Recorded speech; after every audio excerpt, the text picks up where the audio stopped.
Back in '93 when this was new, if you were driving one of these, you were swimming in money. This one doesn't look like they're swimming in money so much anymore. Let's find out what's broken on it. Let's get started.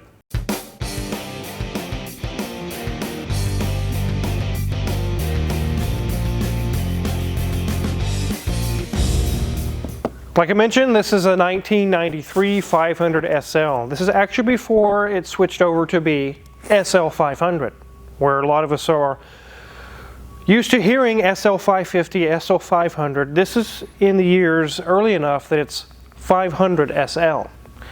This one's a little dusty and a little dirty, and being this a Mercedes, and there's Mercedes all over this week, it's definitely right in the wheelhouse of Grimes. Let's get Grimes over here. What are you doing in my waters? Certainly not fishing. Certainly not fishing? You ever drink Bailey's from a shoe? What do we got? We got a 93 500 SL. It's got leaky fuel pump supposedly, power steering pumps leaking, some lights on the dash, and a few other small issues. We'll definitely want to hook our Star Diagnostics up today and see what's going on with those lights on the dash. But let's go ahead and hop under the hood and see what kind of motor this thing had back in '93. So let's see what's under this hood. This is an older engine, isn't it?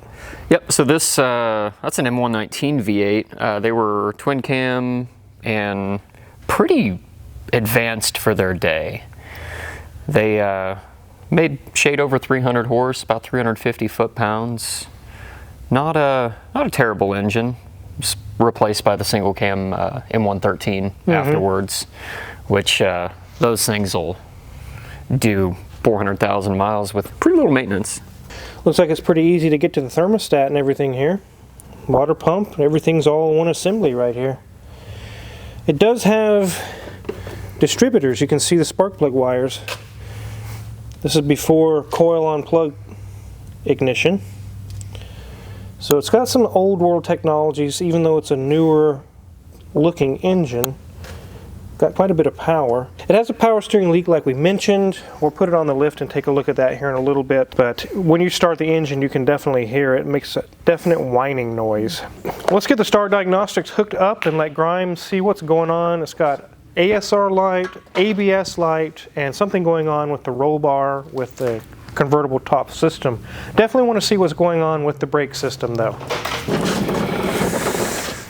So since this is a pre-OBD2 Benz, they had a diagnostic port.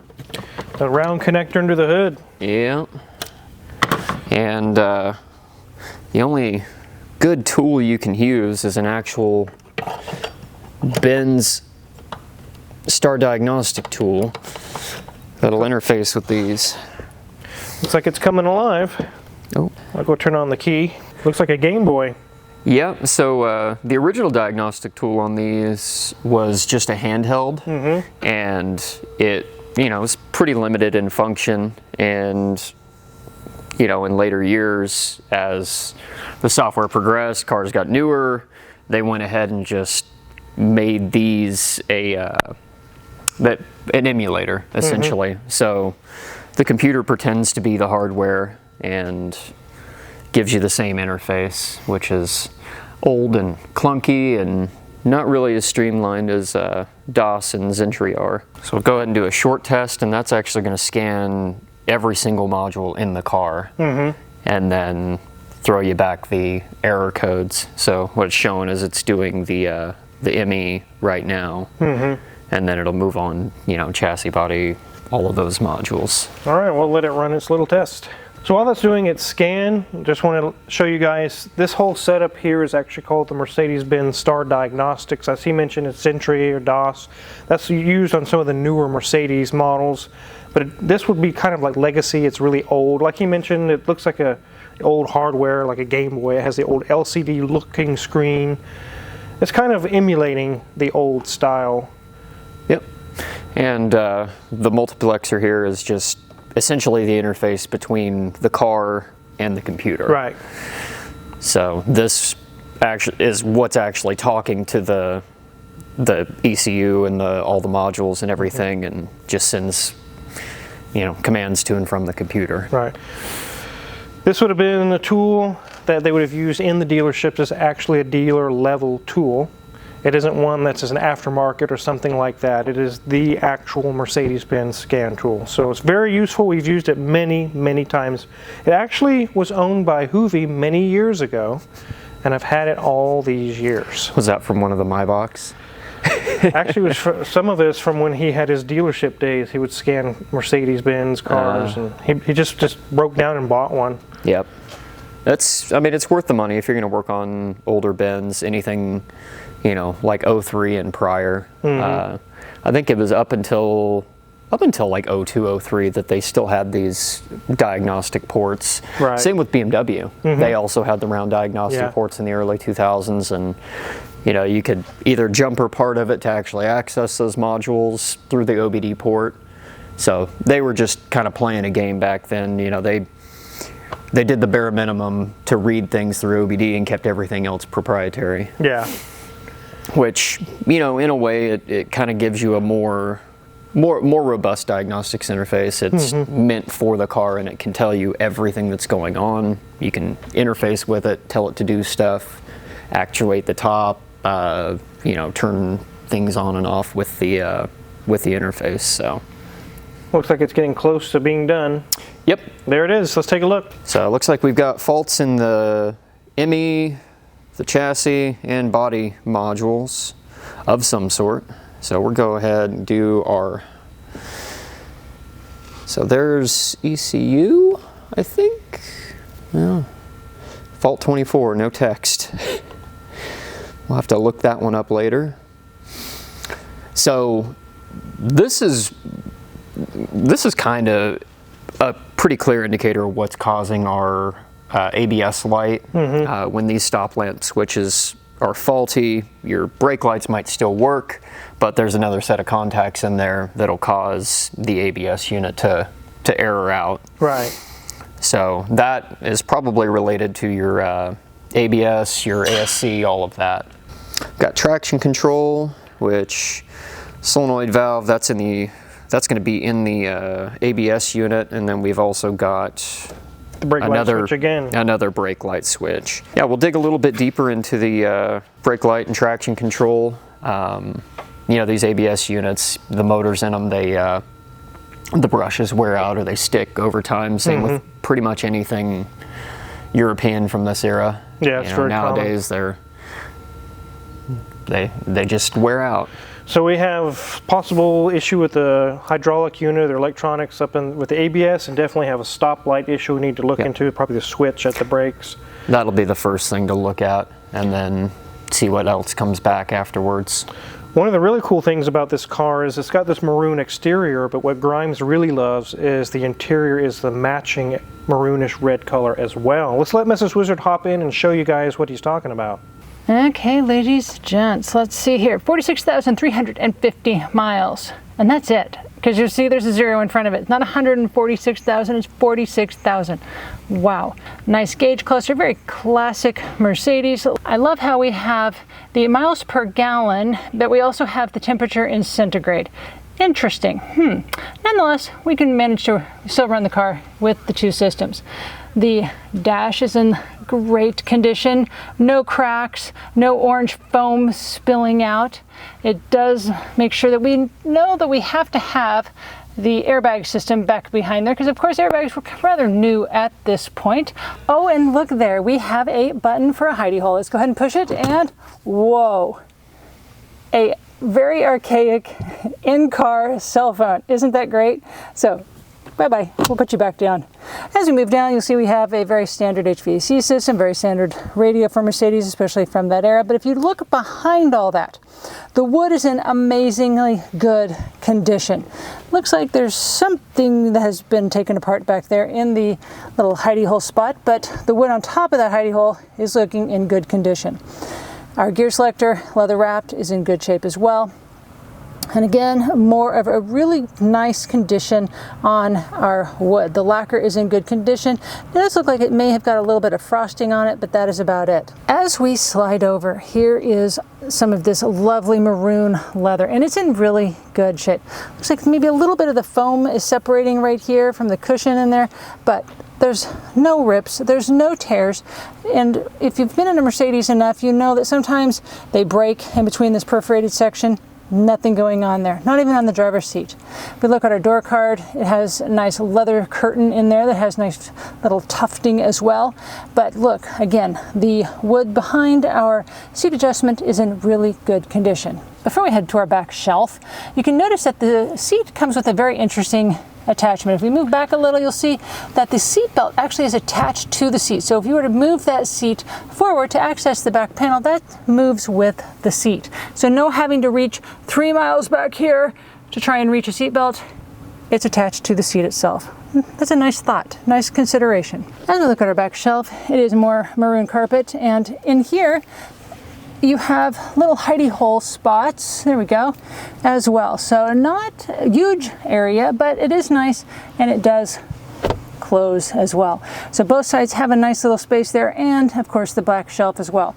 No hiding hey, there's a tiny micro back seat back here. No, they're not pretending there's nothing back here, but it's actually a very nice storage space within the car. Convertible top is sagging a little. It is kind of a maybe, there we go, get some of the air out of it. It looks like it is separated from the top half because this is a hard top after all, so it is sagging a little, but in the actual, I'm rather tall. It doesn't hang into my head, so if I were to drive this, it wouldn't be an issue. The only other little thing we have in there, and I did mention it a second ago, was we have a lovely little Parrot Bluetooth hopping down there, just bouncing around.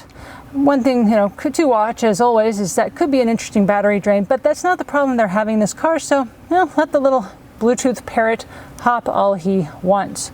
Otherwise, steering wheel's in good condition, got the lovely embossed Mercedes symbol in the center.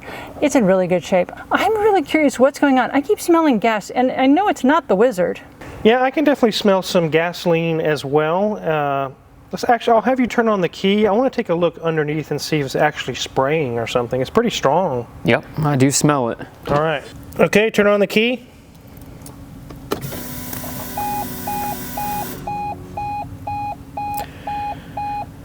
Yep, I can see some gas dripping right there.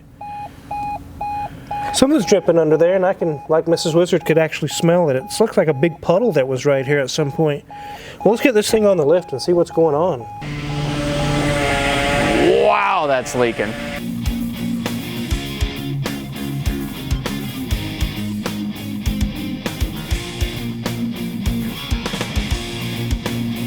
Well, the under tray's intact. That's a good thing. Yeah. Ooh. Look at that, guys. No wonder the power steering's so loud. It whines very loudly. Yeah. Looks Pouring like fluid out. So it wasn't you. No, it wasn't me.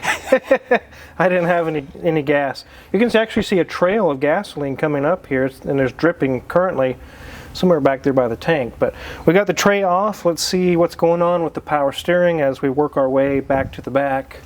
What do you see over there? Well, to me it looks like we've got a bad power steering line. Yeah, it does. It's all Yeah. And I dripping. think looks like that might just be from spraying, or we could in fact have a leaking power steering pump. We'll have to get that all cleaned off and then take a look again. Yeah, in order to figure that out, because we've got some up here above it, but we've got that line's really saturated. Or it could be both. These things are, aged so much that. Amazingly, the rest of this is pretty dry. Yep, a little bit of a rear main weep. Not nearly as bad as you see the 113s. So it looks like someone put a new tie rod end over there, but on this side it looks like they had terrible trouble. You see the vice grip marks? Oh goodness. They couldn't get it off and said screw it or something. Wow. Heated it and Yeah, they chewed that thing up. Mm-hmm. No valve cover leaks. That's good. Which is surprising. Transmission area is dry.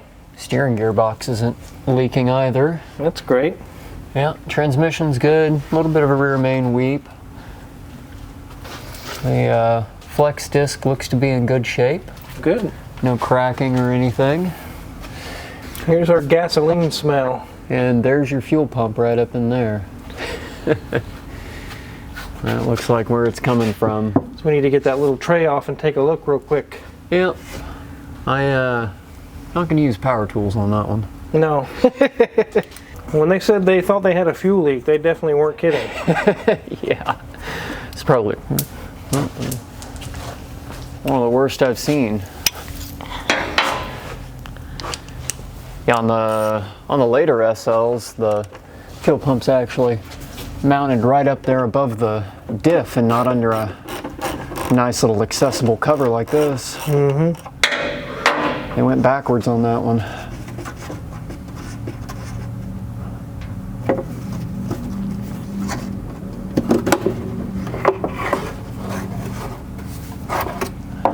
There she is. Yeah, you were mentioning you kind of put a gamble out. Just like, I bet it's the fuel pump because of why? Yep.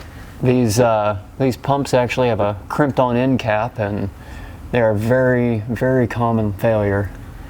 It definitely is coming right out of there. And look, and there's electrical wires and stuff right there. If one little spark and... Yep.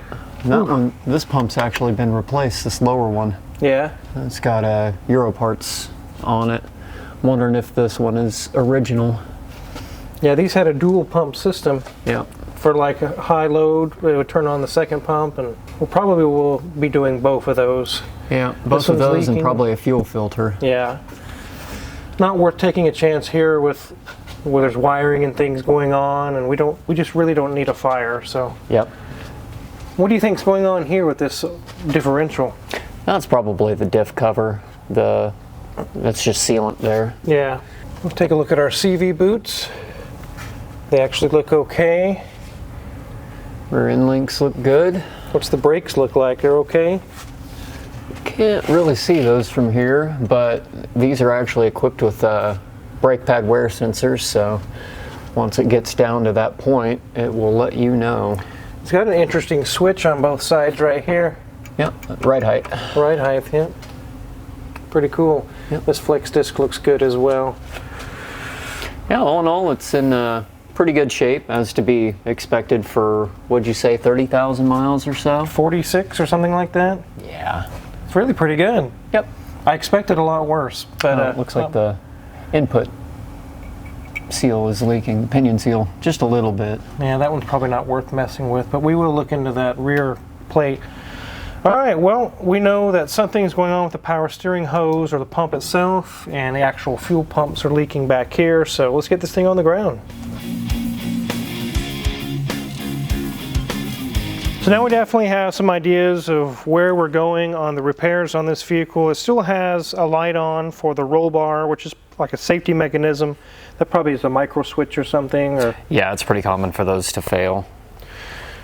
so we'll have to dive in and figure that out. That's going to be the interior and stuff coming apart and checking behind there. But we figure out the fuel leak, the power steering leak. We know what's going on with the ABS light, which is a brake switch. Definitely want to get a video for you guys, show you this really cool old 500 SL. And Grimes is in Mercedes heaven. We have 2 or 3 more Mercedes coming in this week. He's just going to be a Mercedes nut this week. So I am swimming in them right now. you're swimming in Mercedes, that's right. Well, if you're curious what kind of tools we use to figure out what was wrong with this, or any of the tools you use in the shop, check our Amazon affiliates link in the description below. If you purchase anything, we get a small cut and we really appreciate it. Check out Mrs. Wizard's Ways. She's got some videos going on there, really cool videos. There's a link in the description for that as well. And if you want to keep up with everything going on here, we've got a lot more cars coming, actually on tow trucks, headed this way right now. Thanks for watching.